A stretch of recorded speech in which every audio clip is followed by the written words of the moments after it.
Хайырлы күн, хөрмәтле тамашачыларыбыз. Татарстан 24 телеканалында турдан-тур эфирда мәдәни агарту тапшыруы.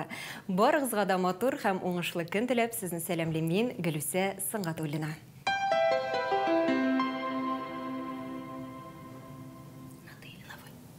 Мәшһүр әдибебез Габдулла Тукайның тууына быел 138 ел була. Улуг шәхесебез белән бәйле әсәрләрне сана бетерлек түгел. Алар элек тә язылган, бүген дә языла һәм киләчәктә дә язылачак. Бу көннәрдә Тукай турында яңа спектакль туарга тора. Бүгенге әңгәмәбез шуңа нигезләнер. Спектакльгә пьесаны шагыйрә Резидә Гобәева язган. Һәм ул бездә бүген кунакта. Хәерле көн, исән Резидә, хуш килдегез. Biz sizni күрергә бик шатбыз. Икеләтә дә шатбыз, чөнки әле сез безнең хезмәттәшебездә. Бик рәхмәт. Шулай бик шатып башлыйбыз, әйбит. Аллага тапшырып башлыйбыз. Һәм инде әлбәттә тамашачыларыбызга тагын бер кат искәртеп узасы килә. Безнең тапшыруыбыз турдан-тур эфирда бара. Әгәр дә сезнең кунагыбызга сорауларыгыз бар икән, безгә шалтыратыгыз. Студиябызның телефон номерларын сез хәзерге вакытта экраннарда күрәсез. Резидә әңгәмәбезгә күчкәнче башта сюжет карап үтәргә тәкъдим итәм. Безнең хәбәрчебез сезнең хакта бик матур сюжет әзерләде. Бергәләп карыйк әле. Игътибар экранга. Студия безнең бүгенге кунагы телеканалыбызның туган тел тапшыруы мөхәррире, шагыйрә, тәрҗемәче, сценарист, күп санлы җырлар авторы Резидә Гобәева. Резидә Балташ районы Арбор авылы кызы. КДУның татар филологиясе бүлеген тәмамлаган. Кечкенәдән язучы яки шагыйрә булырга хыяллана. Төннәр буе китаплар укый, көзге каршына басып шигырьләр сөйли, үзен интервью биргән сыман күз аллап хыял диңгезендә йөзә. Бүген Резидә үзен төрле дәрәҗәдәге чараларга сценарийлар язу өлкәсендә сыный. Балалар өчен әкиятләр, шигырьләр иҗат итә. Һәм әлбәттә, телеканалыбызның иң милли тапшыруы туган телебез бай, иҗади һәм кабатланмас булсын өчен үзенең бәхәссез зур өлешен кертә. Менә шундый матур шәхесләребезнең берсе Резидә Гобәева күргәндәй булдым. Рәхмәт. Менә шундый сыклангыч шәхессез. Резидә инде әңгәмәбезгә күчсәк, чыннан да инде Тукайбыз турында бик күп сөйләнде дә, инде бик күп язылды да, һәм димәк, сезнең бер әсәрегез сәхнәгә менәчәк. Шунысын да әйтеп бетәргә кирәк, ул инде пролог рәвешендә бер тапкыр тамашачылар хозурына тәкъдим ителгән иде. Димәк, инде хәзер сез аңа яңа сулыш ирдегез. Яңа күзлектән карап, инде спектакль дәрәҗәсенә кадәр күтәрдегез. Һәм менә мин беләм, сез әлеге эшегезгә бар күңелегезне салдыгыз, һәм бик күп эзләндегез. Менә шушы эзләнүләр барышында нинди тәэсирләр алдыгыз үзегезгә һәм Тукайны яңа яктан ачып булдымы? Шуннан да менә Тукай турында күпме генә укысаң да, аның турында яңа әйбер белергә мөмкин. Чөнки Тукай, менә ничек дип әйтим икән, ул шундый шәхес, без кешеләрне гадәттә ничектер бүләбез бит, менә яхшы кеше, яман кеше, усал кеше, әйбәт кеше дигән кебек, бәлки бу балаларча бүленештер инде, әйме. Ләкин шулай да без өйрәнгән кешене нидер характер ягыннан төрле ниләргә бүлергә. Менә Тукай үзендә, миңа калса, ул кешедә була торган бөтен сыйфатларны туплый алган. Менә истәлекләрне карасаң да, бер кешенең истәлеге буенча ул бер төрлерәк, икенче кешенең истәлегендә ул бөтенләй башкача ачыла. Бу шул кеше турындамысың дигән сорау туа. Шуңа күрә аны өйрәнергә, күпме өйрәнгән сайын, күпме укыган сайын, аны үзеңә яңача ачасың. Һәм ул һаман кызык ягы белән, тагын да яңарак яклары белән ачыла бара. Миңа Тукай шәхсән менә үткен телле булуы белән бик ошады. Ул чыннан да тормышның кимчелекләреннән бик аш итеп көлә белгән, үз-үзеннән көлә белгән кеше, ул инде тормышка ачык карашлы кеше, анык карашлы кеше теге. Читләрнең дә көлгәннән үпкәләмәгән, ничектер кабул итә белгән. Шул ук вакытта ул йомык кеше. Менә кемнәрнеңдер истәлекләрендә ул артык йомык. Һәркем белән аерым төрлечә ачылган. Ләкин менә әйтәм бит, шаярган күп дип әйме. Шул ук вакытта менә мин укыганнан соң шундый фикергә киләм. Тормышта бик күп шаярган көлгән кешенең күңелендә гадәттә тирән сагыш яши. Менә шушы сүзләрегезне искә төшереп бетмәкче идем. Ялгышмасам, ниндидер интервьюгызда әйткәнсез, чыннан да бик матур сүзләр. Һәм миңа калса бик урынлы да кебек. Менә без бит инде Тукайны балачакта чыннан да инде бер төрле итеп күз алыйбыз. Инде аның тормышы белән танышкач, әсәрләрен укып чыккач, ниндидер башка төрле күз алу барлыкка килә. Менә сез бүгенге көндә аны бик тирән итеп өйрәндегез. Шулай да ниндидер каршылыклы фикерләр дә тумадымы? Тирән дип, миннән тирән өйрәнгән кешеләр дә күптер инде. Мин теге махсус шуның белән шөгыльләнгән кешеләр янында бәлки мәгълүматсызрактыр да, алар белән чагыштырганда. Ничек булды әле сорау? Менә нидер каршылыклы фикерләр. Каршылыклы фикерләр. Менә бит әйттем бит, менә моңа кадәр да әйтеп үттем, аның характерын төгәл генә менә нинди кеше булган, аның характерын төгәл генә биреп булмый кебек. Ләкин менә мөнәсәбәтне белдереп була. Бәлки каршылыклы фикерләр безнең спектакльдән соң туар тамашачыда. Чөнки без Тукайны кичкенәдән һәйкәл итеп күрергә өйрәнгән. Менә Тукай түбәтәй киеп, матур Тукай басып тора. Һәм әгәр дә Тукайның фотосурәтләрен карасак, үткәннән калган ул күзлектән дә фотолары бар, иске киемнәрдән, бәлки аяк киемнәре бик үк теге пөхтә дә түгелдер. Менә шундый фотоларын караганда теге фотоны куясың да, булар икесе бер кеше микән? Каршылык бәлки biz кабул итәргә өйрәнгән Тукай һәм чын Тукай, ул бит япь-яшь егет булганында, 20-25 яшьләрдә, ул нәкъ бүгенге яшьләр кебек. Аның теге үзенең ниндидер кимчелекләре белән, үзенең мактаулы яклары белән, нәкъ хәзерге яшьләр кебек. Ул чыннан да һәйкәл булмаган һәм менә шул каршылык, ниндидер каршылык дип атасак инде. Аның һәйкәл булмавында минем өчен ачыш һәм каршылык. Бәлки ул тамашачыларда да һәйкәл итеп кабул итәргә, Тукайны һәйкәл итеп кабул итәргә өйрәнгән тамашачыларда да бәлки шундый каршылыклы фикерләр уятыр, ләкин белмим, бәлки. Менә тамашачыларыбыз спектакльне килеп карасыннар, карасыннар, аннан соң инде сөйләшергә мөмкин каршылыклар турында. Менә чыннан да Тукай инде ул безнең горурлыгыбыз. Менә шушындый зур шәхеснең тормыш юлы турында, аның иҗаты турында пьеса язарга алыну куркытмадымы? Бу бит инде зур җаваплылык да. Әлбәттә куркытты, мин әле һаман да куркам. Чөнки Тукай теге безнең чын мәгънәсендә халык шагыйре, халык язучысы һәм аңа алыну бәлки ул ниндидер уйланылган адымда түгелдер, төпкә кадәр уйланылган адымда түгелдер, чөнки тирәннән уйлап эшләсәм, бәлки аңа алынырга куркыта чыннан да. Ләкин ул үзеннән үзе килеп чыкты. Менә узган ел без опера балет театрында Тукайның туган көненә эшләгән кичәдән соң режиссер ул вакытта да Айдар Җаббаров иде. Айдар инде күптән Тукай турында ниндидер шундый спектакль эшләргә хыялланган булган һәм безнең ничектер бәлки тандем барлыкка килде, ниндидер фикерләребез туры килде, күз аллауларыбыз туры килде. Шунда ук без бик Тукай турында укып бик нык рухландык. Һәм менә анда ниндидер спектакль формасында җыярга тырыштык. Без ул кичәне театралештерелгән ул. Һәм безгә бик күп фикерләр килде. Сез моны спектакль дәрәҗәсендә үстерегез, моны спектакль итеп күрсәтергә кирәк дигән. Һәм безнең Камал театры аны хуплап алды. Ул үзеннән үзе юк дип әйтерлек арада, юк дип әйтерлек сулыш алырга да вакыт булмады, кем әйтмешли, үзеннән үзе туды. Менә ничек килеп чыгар. Алла берсә барсы да әйбәт булыр. Менә Тукайның замандашлары хакында да сөйләшеп үтик әле. Менә алар да бит инде чыннан да билгеле, күренекле шәхесләр. Менә сәхнәдә кемнәрне күрә алачакбыз? Тукайның замандашларына килгәндә чыннан да менә 20нче гасыр башы ул ниндидер зур шәхесләрнең күләмләп килгән чоры.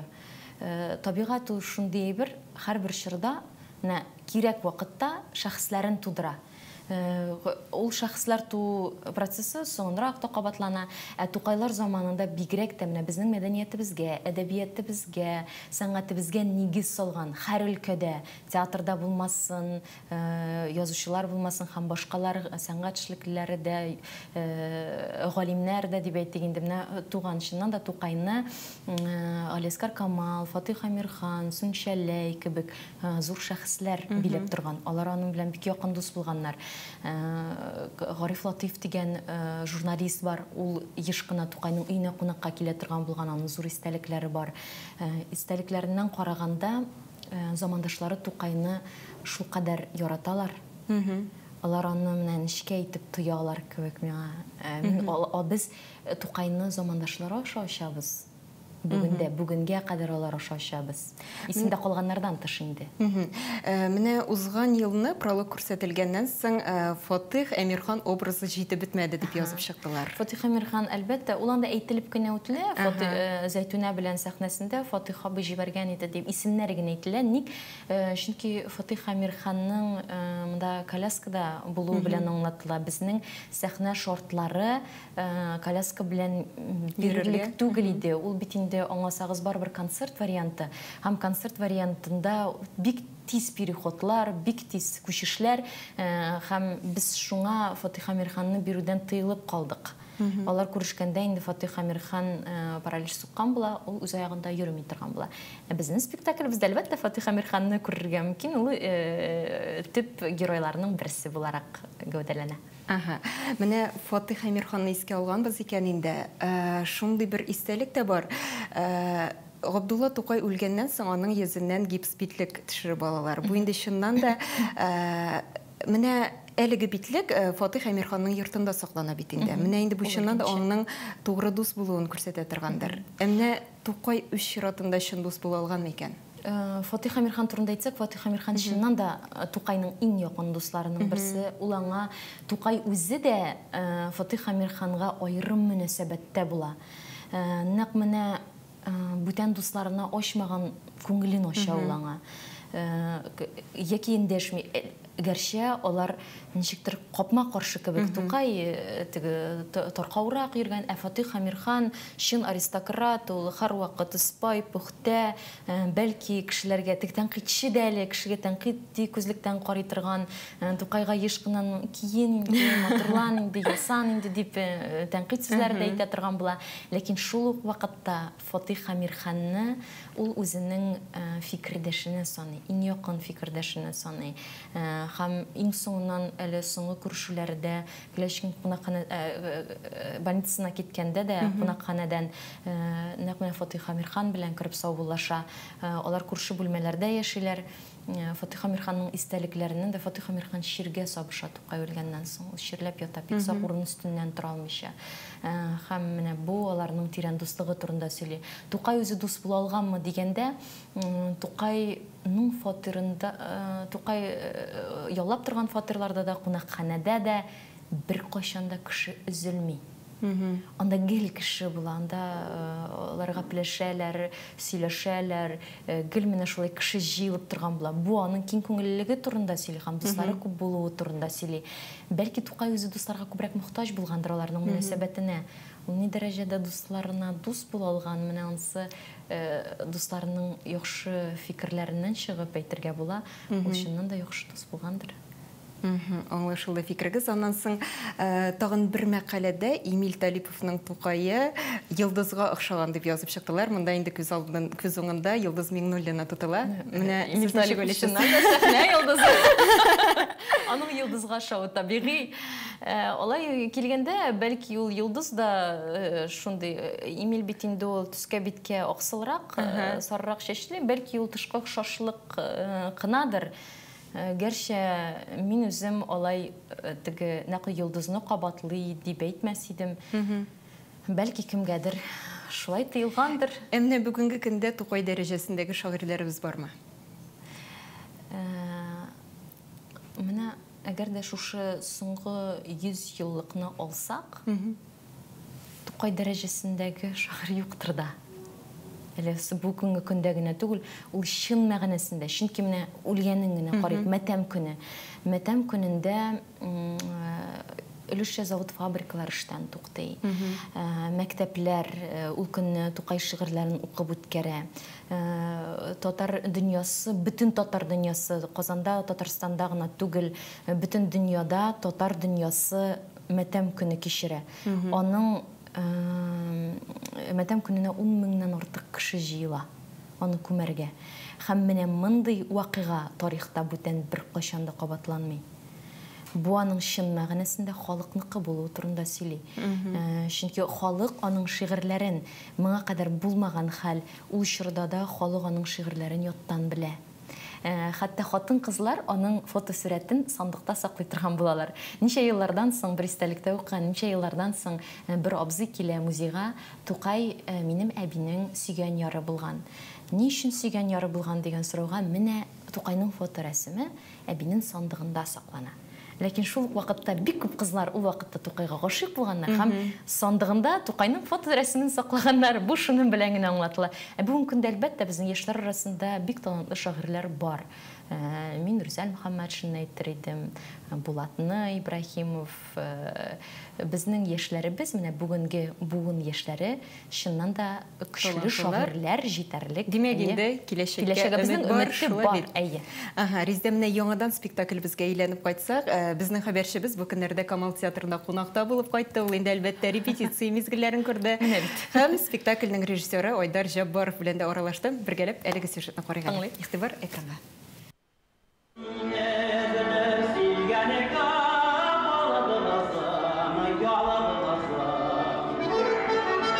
Камал театры зур шарага Абдулла Тукай белән бәйле яңа спектакль әзерләнә. Әсәр Казанга Тукай кайткан дип аталачак. Пьеса Резида Габаеваныкы, режиссеры Айдар Җаббаров. Ирада Хафизянна тәкъдим иткән иде былтыр Тукай премиясе лауреатларының кичәсен эшләргә инде. Менә шунда беренче тапкыр Резида белән таныштык. Менә шулай эшли башладык. Шулай җиңел бер-беребезне аңлыйбыз, шулай шундый рәхәт эшләве.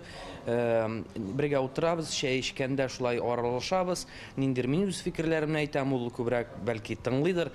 Һәм шул кинәт бер төн эчендә, бер-ике төн эчендә ул уже миңа иртә белән җибәрә, ул без сөйләшкән әйберләрне уже шулай матур диалогларга көчле иттереп язып җибәрә шул бер төн эчендә. Үз башы салган бәләкин шикәнә, су салырга тәнгә, чөнки ширкәнә. Бер куя җиргә чиләкне, бер тота, нишләсен мискин, суык су куркыда. Безнең Тукай, безнең спектакльдә инде ул аны ничектер шулай терек күрсәтәсебез килде.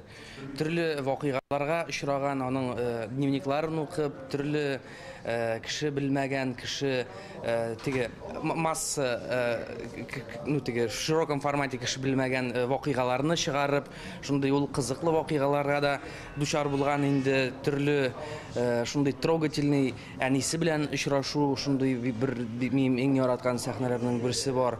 Төрле анда Зәйтүнә белән мәхәббәт линиясе бик минемчә бик ничектер шулай дөрес материаллар табып эшләдек инде.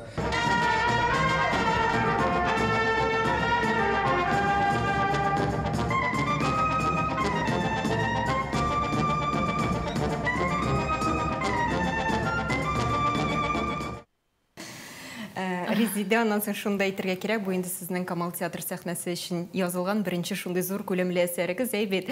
Һәм тагын шунда әйтәсе килә, менә иҗат кешесе ул бит инде һәрвакыт үсешкә омтыла. Менә үсеш өчен әлбәттә инде аңа игътибар итүләр дә кирәк. Менә шуннан чыгып сорыйм әле, менә сез Айдарның үзегезгә карата ышанычын тыйдыгызмы? Бу ярдәм иттеме сезгә?